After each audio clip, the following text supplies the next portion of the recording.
susunod na programa ay rated PG.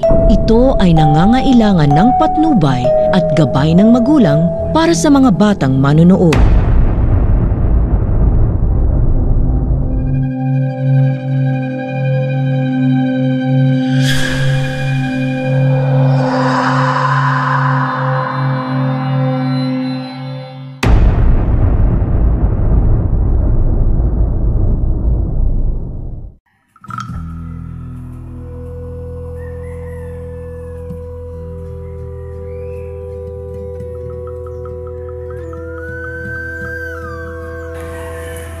Jeric, tumawag si Amo sa akin kagabi.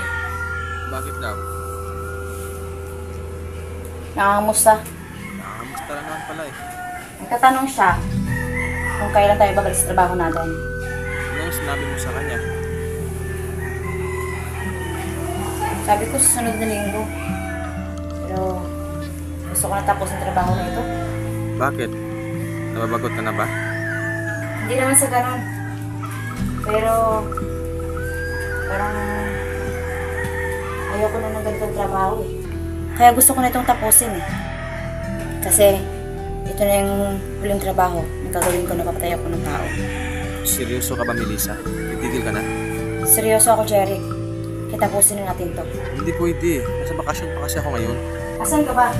Nandito ako ngayon sa Palawan. Pero kung gusto mo na talagang tapusin, sige. Pag-ibigyan kita. Tapusin mo nang mag-isa. Okay lang ba sa'yo? Oo naman. Bakit hindi? Parang hatian ng pera. Sa hatian? Walang problema yan. Ano? Sige lamang ka. Pero konti lang. Sige, payag ako. Sige, deal. Deal.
Anghela, sigurado ka na pa dito sa gagawin natin? Oo, sigurado na ako. Ikaw, sigurado ka na bang tulungan mo ko? Para ka kasing nag-aalangan. Hindi naman sa nag-aalangan ako. Naisip ko lang na parang sobrang laki naman yata ng bayan para ikutin natin at hanapin sila. Anghela, sobrang daming tao dito. Mahihirapan tayo. Koy, hindi ito mahirap para sa akin. Alam ang mahirap? Yung mawalan ka ng minamahal sa buhay. At ako ay walang nagawa para maipagtanggol sila at may paghiganti. Yan ang mahirap. Kaya hanggat nabubuhay pa ako, Hindi ako titigil. Hahanapin ko sila. Angela, Bilisan na natin. Tumatakbo ang oras.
pahinga muna siguro tayo.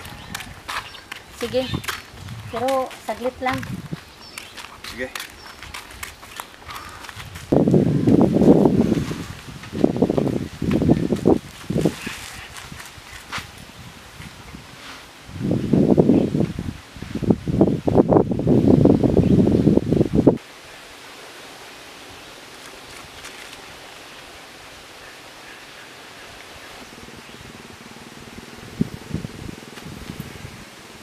Angela, tingin ko, hindi tama itong nagawa natin. Mali ito. Anong ibig mong sabihin, Koy? Anong mali sa ginagawa natin? Angela, hindi mo ba naisip? Niluloko lang natin ang sarili natin. Pinapagod lang natin ang sarili natin sa paghahanap sa wala. Nagrereklamo ka yata. Koy, una sa lahat, ikaw ang may gusto na sumama sa akin. Ikaw ang nag-alok ng tulong sa akin. Hindi kita sinuyo, nasamahan mo ko. Ikaw ang may gusto. Kaya wag mo akong pagsalitaan ng ganyan. Tama ka. Ako ang lumapit sa'yo. Pero mali itong nagawa natin eh. Isipin mo, nilakad natin ang buong bayan.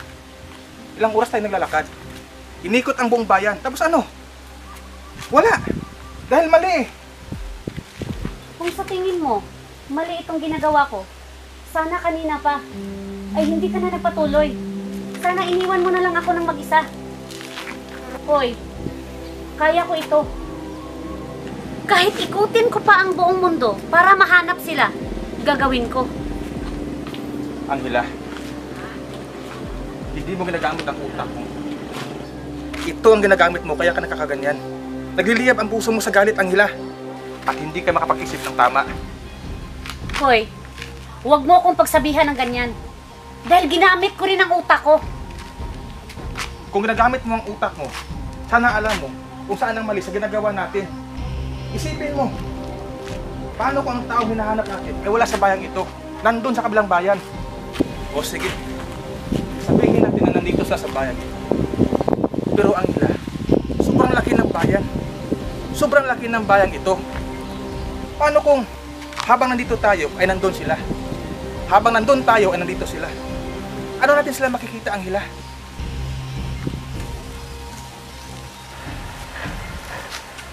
Angela, alam kong namatayan ka ng mga magulang. Alam kong nasasaktan ka. Alam kong galit ka. Pero sana naman, ay gamitin natin ang utak natin. Work smarter, not harder. Gumawa tayo ng plano. Siguro, tama ka. Hindi ko nga ginamit ang utak ko. Tama ka sa lahat ng sinabi mo.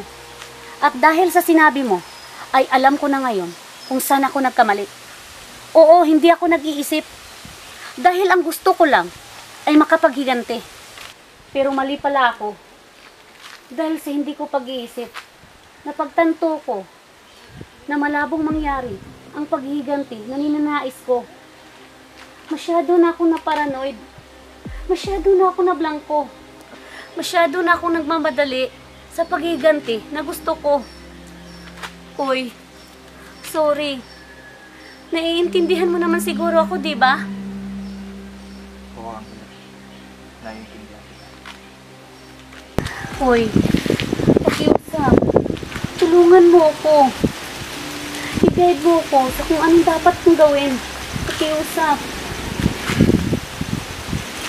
Angela, kaya ako nandito. Natutulong ako sa'yo. Hindi kita pababayaan. Aalalayan kita. Salamat, Koy. Umuwi na muna tayo. At sabay natin pag-usapan ang plano na gagawin natin.